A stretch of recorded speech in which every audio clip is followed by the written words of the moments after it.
Welcome back. We are diving deep into the AAR Q1 fiscal year 2026 earnings call today. We're dissecting those results that dropped after the market closed back on September 23rd. For those of you tracking the aerospace sector, well, our mission today is to cut through the noise. We want to extract the key strategic shifts, the financial indicators defining AAR's position, especially, as they lean so heavily into the aviation aftermarket. We really need to see what the momentum is. And you could see that momentum almost immediately, right? The market's reaction post-print was notably strong.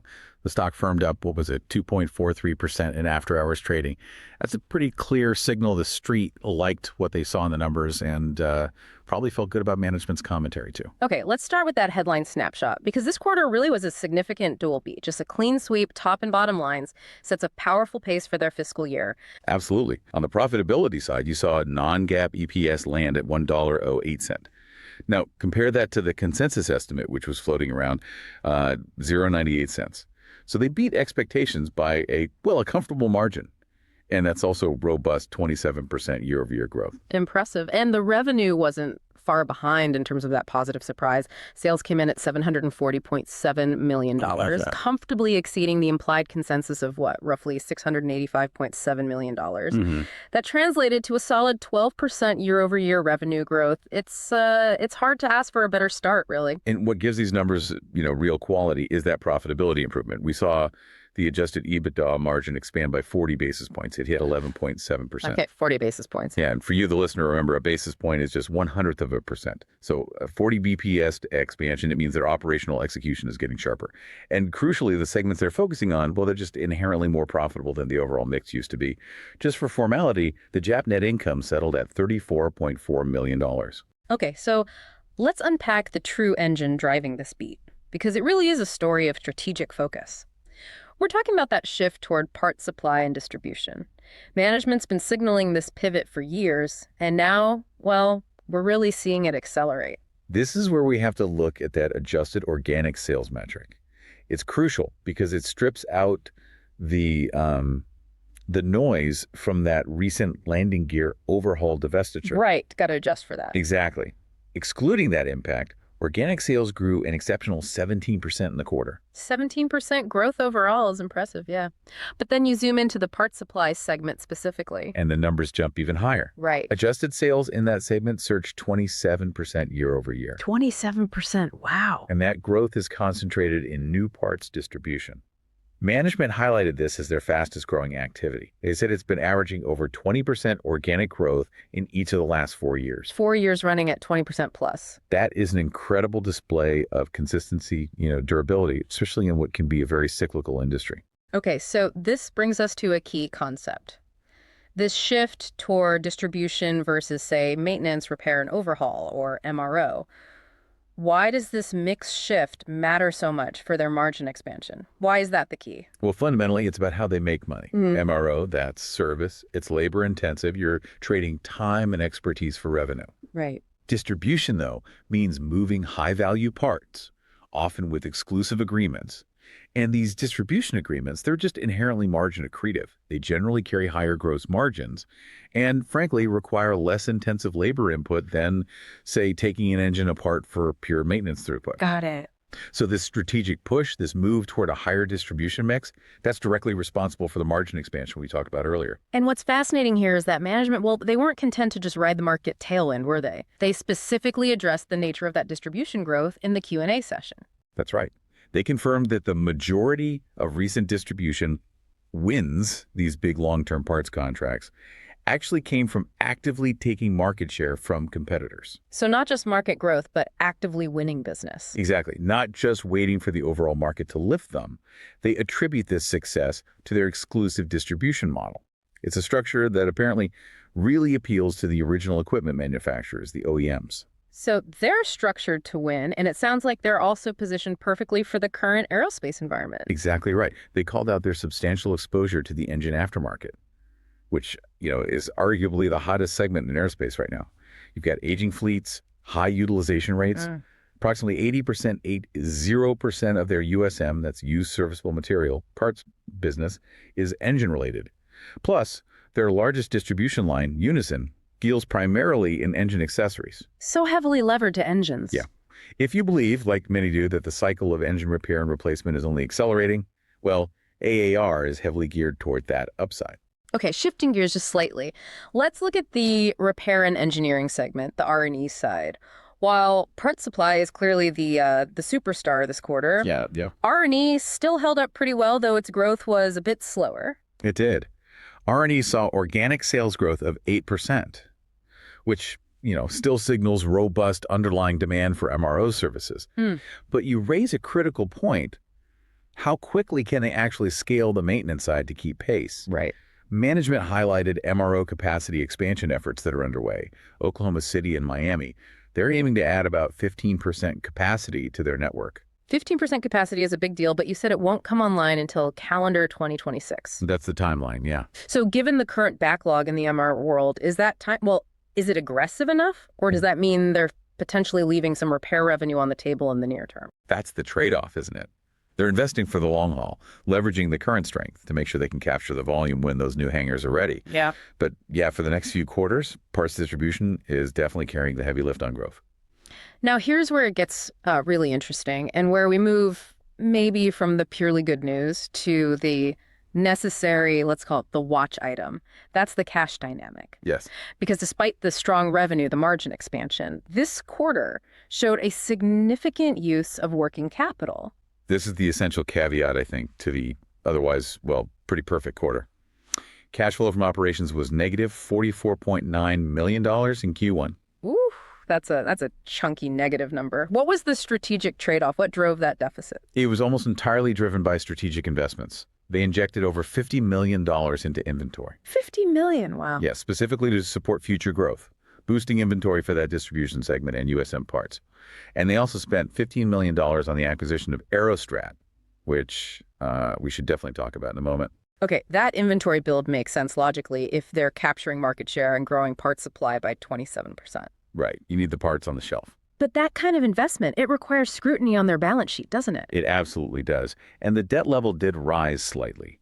Their net debt to adjusted EBITDA leverage ratio climbed to 2.82 times. That's up from 2.72 times last quarter. Okay, 2.82x. Now, while 2.82x is still very manageable in this industry, it does signal they are consciously leaning into the balance sheet to fuel this aggressive growth. So the crucial question for you, the listener, has to be, can they convert that inventory into cash fast enough? Management guided for Q2 and the full fiscal year to be cash positive.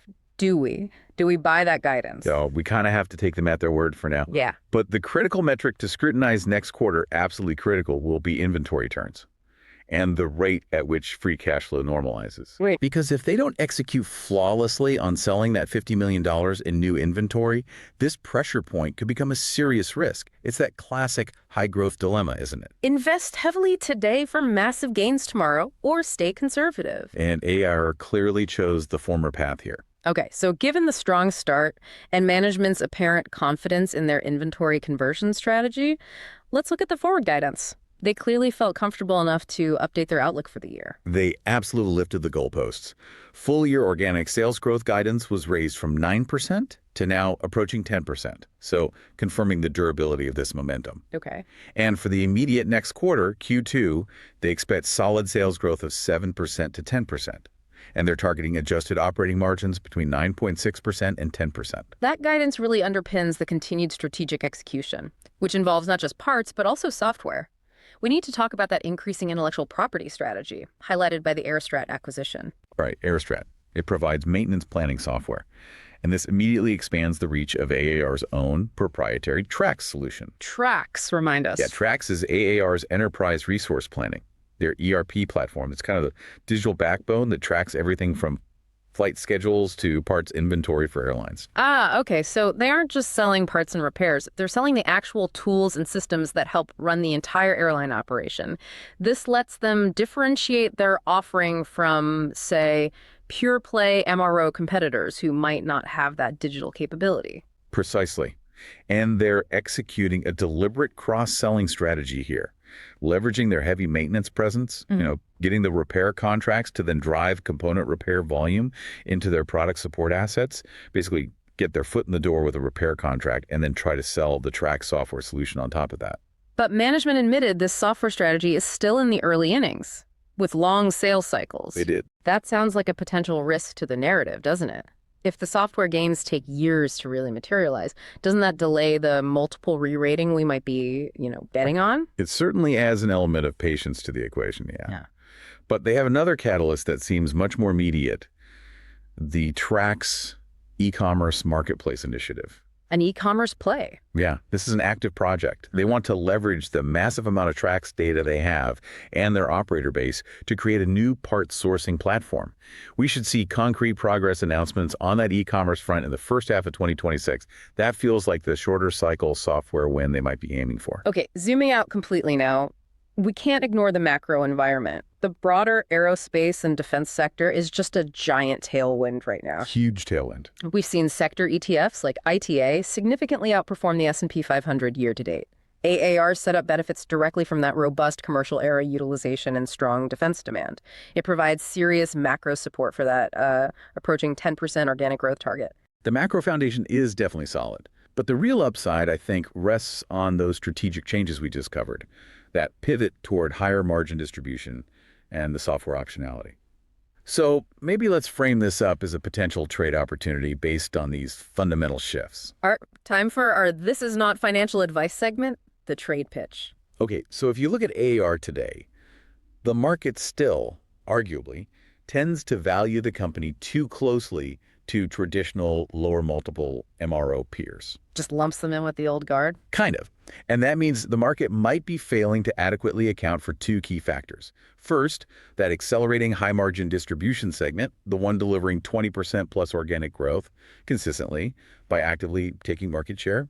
And second, the optionality embedded in that TRACKS and AeroStrat software platform, sort of a hidden asset. So the thesis is that AAR is rapidly transitioning into a higher quality, potentially higher multiple business than the market currently recognizes. Exactly. So the outrageous but plausible pitch here could be this. Initiate a small, maybe short-dated long position in AAR. You'd anticipate a further technical breakout once that necessary free cash flow inflects back to positive, which, again, management guided for Q2 or Q3. Okay, long AAR.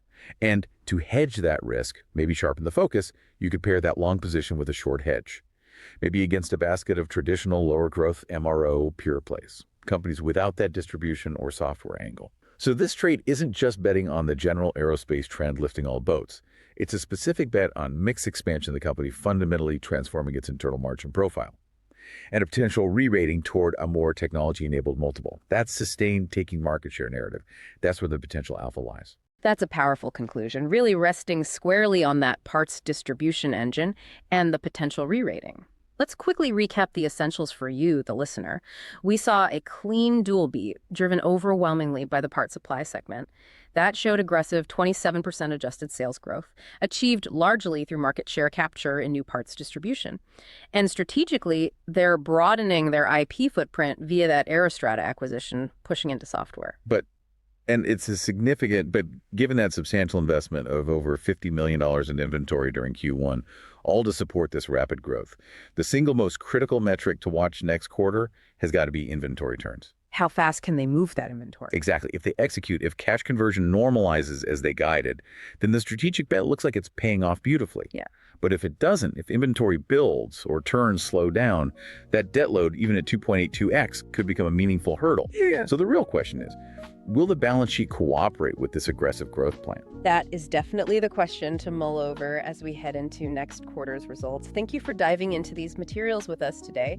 And remember, this entire discussion, it's for informational purposes only. It is absolutely not financial advice. Your exploration, your analysis of this data, well, that should continue long after this deep dive ends. We'll catch you next time.